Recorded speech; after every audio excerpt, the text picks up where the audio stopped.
Sir नमस्कार। सत साहब। सर क्या नाम है आपका? केशव मैनाली। केशव जी कहाँ से आए हैं आप? मैं नेपाल से आया हूँ। सर संत रामपाल जी महाराज से नाम दीक्षा कब लिया आपने? हमने 1912 और मई महीने में ली। केशव जी एक बात बताइए, संत रामपाल जी महाराज से नाम दीक्षा लेने से पहले आप क्या भक्ति करते थे? मैं वही जो ब्रह्मा विष्णु महेश की साधना, तीर्थ जाना आना, पूजा पाठ करना, यही सब किया करता था, लेकिन मेरी थोड़ी सी अलग है। क्या नेपाल में भी ब्रह्मा विष्णु महेश की पूजा करते हैं? वहाँ तो पशुपतिनाथ तो सबसे बड़े देवी देवता माने जाते हैं और बहुत वहाँ देवी देवता टेम्पल के वो जब कैपिटल ऑफ टेम्पल कहा जाता है काठमांडू को। केशव जी क्या करते हैं आप? मैं राजनीति करता था और पार्लियामेंट का मेंबर रह चुका 4 साल तक मैं। सर एक बात बताइए, आप नेपाल में रहते हैं तो फिर इतनी दूर हिंदुस्तान में हरियाणा में संत रामपाल जी महाराज से नाम दीक्षा क्यों ली? बस इसकी थोड़ी कहानी आप मैं बताना चाहता हूँ। और मैं था पार्लियामेंट का मेंबर और मैं बहुत रोग से डिजीज से बहुत दुखी था। मुझे ब्रोंकाइटिस क्रोनिक लगी हुई थी। मुझे 24 साल से पायल्स थी और पायल्स में 4000 महीने का दवा मैं पीता था। और आपको ये ब्रोंकाइटिस से तो ऐसा लगता था कि हर मिनट में कफ आता था और हाथ में फिकदानी लेकर मैं चलता था। होते होते ऐसी मुसीबत आ गए कि सरकार ने कहा तुझे बाहर भेजूंगा, क्योंकि सरकार को तो दवा करानी है एमपी लोगों को। तब वहाँ एक डॉक्टर का बोर्ड है, उसने मुझे सिफारिश नहीं किया। उसने कहा कि ये लाइलाज है, मैं इसको सिफारिश नहीं करूँगा। ऐसे ही मेरी जो बीवी थी उसको भी आपको हड्डी घिसने की रोग और ये जल बिंदु जो कहते हैं, एक मोतिया बिंदु होता है उसका ऑपरेशन होता है, जल बिंदु का ऑपरेशन नहीं होता और वो लाइलाज है, दुनिया में नहीं होती। उसको कह दिया 2 महीने में तुम अंधी हो जाओगी। और हम लोग दोनों जब लाइलाज हो गए तो हम लोग बहुत चिंता मग्न बैठे थे। ऐसे ही एक संत रामपाल जी महाराज के शिष्य आए और उन्होंने हमने सारी पीड़ा बता दी। तो उन्होंने कहा कि आप जाओ हिसार, वहाँ एक संत बैठे हैं, उनकी एक आशीर्वाद से दुनिया का बीमारी ठीक हुआ, तुम भी ठीक करा लो। हम कल ही होकर यहाँ वहाँ से रामपाल की शरण में आए हैं। केशव जी आप मेंबर ऑफ पार्लियामेंट रहे हैं नेपाल में, रसूख भी आपके बड़े बड़े लोगों से रहे होंगे। क्या सर संत रामपाल जी महाराज से नाम दीक्षा लेने से पहले क्या आप किसी साधु या संत के संपर्क में भी रहे हैं? वो तो मत पूछिए। मैंने किस साधु को नहीं दिखाया, किस संत को नहीं दिखाया, किस डॉक्टर को नहीं दिखाया, किस मंदिर में जाके मन्नत नहीं मांगी, लेकिन पूरा वो आपको बेकार हो गया। और मुझे ये क्या है, मैं वो बन चुका था, हम परमात्मा को नहीं, नास्तिक बन चुके थे। बात क्या थी कि मेरे पिता और माता वैष्णव थे, दिन रात पूजा करते रहते थे, लेकिन दुर्भाग्य क्या हुआ कि मेरी माँ को पैरालिसिस हो गया और मर गई। मेरे पिताजी छत से गिरकर मर गए। तब मुझे लगा कोई देवी देवता कुछ नहीं कर सकते, इसलिए इनके पीछे लगना बेकार है। पशुपति सबसे बड़ा हमारा मंदिर है, उसमें लोग जाते थे, हमारी बीवी जाती थी, मैं बाहर बैठ के मैं जूता देखता था। वो कहती थी आप क्यों नहीं जाते हो अंदर? हम कहते घट घट में भगवान बोलते हैं, ये कोई मंत्री है जो इसके क्वार्टर में जाके मैं मिला करूं? मैं नहीं जाता तेरी देवी देवता में। ऐसा हम नास्तिक बन गए थे। केशव जी आप पार्लियामेंट मेंबर कब से कब तक रहे हैं? हम 4 साल रहे। और वो 4 साल में आपको बता दूं मैं, हम यहाँ 12 में आए, 2008 से 12 तक रहे। और वहाँ हम अपने पार्टी के हम नेता भी थे, मेंबर भी थे, और हमारे पार्टी से हम अकेले थे और सारा सुख सुविधा हमें मिली थी। लेकिन इस रोग डिजीज के कारण मैं अपहेलित हो गया था। हमारा काम था पब्लिक से रिलेशन करना, लेकिन मुंह में हाथ रखे बिना रुमाल रखे मैं नहीं बोल पाता। तो थोड़ी देर मुझे बोलने के बाद लोग मुझसे घृणा करते थे, कैसा ये डर्टी है, ऐसे हमको होता था। इतने हमें ग्लानि होती थी कि हमको लगता था कि मैं आत्महत्या कर लूँ। सर हम आपसे एक बात जानना चाहते हैं कि आपने बताया कि आप ब्रह्मा विष्णु महेश की पूजा करते रहे हैं, पशुपतिनाथ मंदिर नेपाल में है, वहाँ पर भी आप गए हैं और बहुत सारे साधु संतों के संपर्क में आप रहे हैं, जैसा कि आपने बताया। डॉक्टरों के पास भी गए हैं आप अपनी बीमारी का इलाज करवाने के लिए, यहाँ तक कि नेपाल सरकार ने भी आपको अमेरिका इलाज करवाने के लिए भेजना चाहा, लेकिन लाइलाज बीमारी होने के कारण आपकी सिफारिश नहीं हो पाई। सर इतनी सारी जगह जाने के बाद आपने संत रामपाल जी महाराज से नाम दीक्षा ली। जो आपका भरोसा था संत रामपाल जी महाराज पर आपकी बीमारी ठीक होने का, क्या वो बीमारियां आपकी ठीक हुई? वही बात मैं आपसे कहना चाहता हूँ कि मैं मुझे तो ऐसी सब साधु संत से उब चुके थे, उनकी बातों से मुझे उब चुके थे और किसी पर मेरा भरोसा नहीं था। फिर भी मैं वहाँ से विश्वास करके तो नहीं आया, देख लेंगे बोल कर देखने आया एक सिर्फ। उस समय तो मुझे वो नहीं था परमात्मा के ऊपर, संत रामपाल जी के ऊपर। आए हम वहाँ 3 दिन तक हम डिस्कस करते रहे, महेंद्र जी बैठे थे शंका समाधान में। 3 दिन तक उनसे होते होते उन्होंने लास्ट में कहा, मैनाली तुम चले जाओ, जब मरने लगोगे तुम कहोगे सब कुछ करूँगा और तो उसके बाद तुझे नाम दी जाएगी और तुम आशीर्वाद मिलेगा, अभी जाओ। तब मुझे लगा हाँ बाप रे ये तो है, जब मरने लगेगा लोग तो कहेगा ही, कुछ भी करेगा।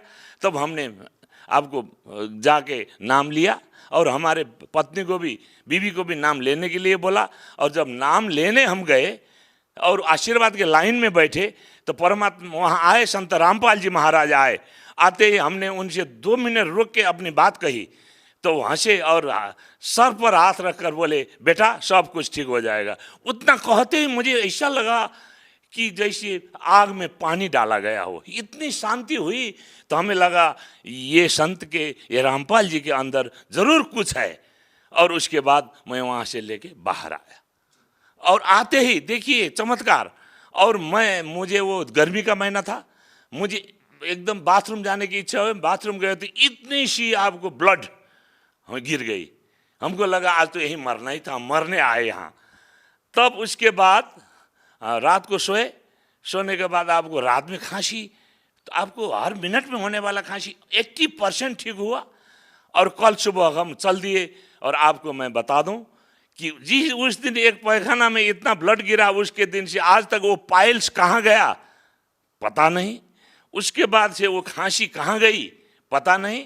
मैं आश्चर्य मानता हूँ कि परमात्मा है तो इनको परमात्मा कहा जाएगा। और हम क्या 4 महीने में तो हमने सतनाम ले लिया। उसके बाद परमात्मा की चरण सेवा में गए तो उन्होंने कहा, बेटा ये राजनीति दलदल से निकल जाओ, तुम बहुत बड़ा दलदल में फंसे हो। हमने कान पकड़ लिए उसी समय और कहा, परमात्मा आज से मैं संन्यास ले लेता हूँ। और उस समय से मैंने संन्यास लिया, पार्टी दूसरे को जिम्मे लगा दी। केशव जी, चूँकि अब तक ये माना जा रहा था कि संत रामपाल जी महाराज से जो लोग जुड़े हुए हैं वो मिडिल क्लास के हैं, और कहीं ना कहीं मीडिया में ये भी बातें उठती रहती है कि एक अंधभक्ति के तहत बाबाओं के पीछे लोग लगे हुए हैं। आप अपने आप में उन लोगों के लिए एक माकूल जवाब हैं कि आप एक राजनीतिक पार्टी से बिलोंग करते हैं, राजनीतिक व्यक्ति हैं आप, और साथ में आप पार्लियामेंट मेंबर भी रहे हैं नेपाल के। सर, आपको इस तरह से बरगलाया नहीं जा सकता, लोग अच्छी तरीके से जानते हैं। और आपका इतना विश्वास संत रामपाल जी महाराज में है जिसका अंदाज़ा लोग खुद लगा सकते हैं। सवाल सर यहाँ पर यह है कि क्या आज के दौर में ये माना जा सकता है कि किसी संत के आशीर्वाद लेने से भयंकर बीमारियां ठीक हो सकती है, या किसी संत के नाम मंत्रों में इतनी शक्ति है कि जैसा कि आपने बताया कि एक लाइलाज बीमारी भी ठीक हो सकती है? बिल्कुल। अभी तो हमको इतना हमें दृढ़ विश्वास है कि उस संत जो तत्वदर्शी हैं, वो संत जो धर्मशास्त्र अनुकूल भक्ति कराते हैं, उनकी मंत्र से और उनके आशीर्वाद से लाइलाज बीमारी भी ठीक हो सकती है और जीवन में सुख आ सकता है और समृद्धि आ सकती है और आपको मुक्ति पाया जाता है। इतना हमें दृढ़ विश्वास है। अभी तक तो हम तो दंत कथा में जीते थे, अभी तक तो हम आपको क्या कहते जोक्स में जीते थे, अभी तक तो हम लोक वेद में जीते थे और उसी को हम लोग शास्त्र विधि मानकर हम कर रहे थे और उसी के क्या है वो कर रहे थे। लेकिन किसी को पता नहीं था कि वो लोग हम लोगों को ठग रहे थे, अपनी व्यापार चला रहे थे। हमारे उनका कोई चिंता नहीं थी। अभी हमको पता चला, हमने देखा शास्त्र कौन संत तत्वदर्शी संत है। ऊर्ध्वमूल अधर शाखा उसमें लिखा है कि फुनगी से आपको जड़ तक जो पता सके वो तत्वदर्शी संत है। यही सब तो पूर्ण रामपाल जी की महाराज तो तत्व संत हैं, तत्वदर्शी संत हैं और वो विश्व के महान संत हैं। उनके अलावा इस दुनिया में कोई संत नहीं है। अभी आपको बता दूं कि 39,000 धर्मगुरु विश्व में हैं और वो सब आपको सब ठगते हैं। जैसे हम विद्यार्थी को भेजते हैं स्कूल में, अगर वो सिलेबस अनुसार नहीं पढ़ेगा तो परीक्षा में फेल होगा। अच्छा सर, आप एक बात बताइए, एक कहावत है कि सूर्यास्त नेपाल मस्त। कहने का मतलब ये है कि इतना नशा नेपाल में है कि युवा वर्ग जो है नशे की गिरफ्त में है और अपना जीवन बर्बाद कर रहे हैं। संत रामपाल जी महाराज के बारे में हिंदुस्तान में ये बात तेज़ी से फैल रही है कि जो संत रामपाल जी महाराज से नाम दीक्षा ले लेता है उनका नशा छूट जाता है। सर आपका क्या अनुभव है इस बात को लेकर के? मुझे बिल्कुल ये अनुभव है कि अगर संत रामपाल जी महाराज की शरण में आ जाएं तो उनकी नशा पूरे की पूरी छूट जाती है। नेपाल में बहुत नशेड़ी लोग हैं, वहाँ मांस और शराब के बिना कोई होटल नहीं चलती, वहाँ खाए बिना लोग बैठ जी नहीं पाते हैं। आपने कहा सूर्यास्त तो नेपाल मस्त वो होता है, लेकिन हमें क्या लगा क्यों रामपाल जी के शरण में आने पर लोग नशा छोड़ते हैं। आदमी दो चीज़ों से जीते हैं, एक भक्ति से और भय से। रामपाल जी महाराज में भक्ति भी है, भय भी है।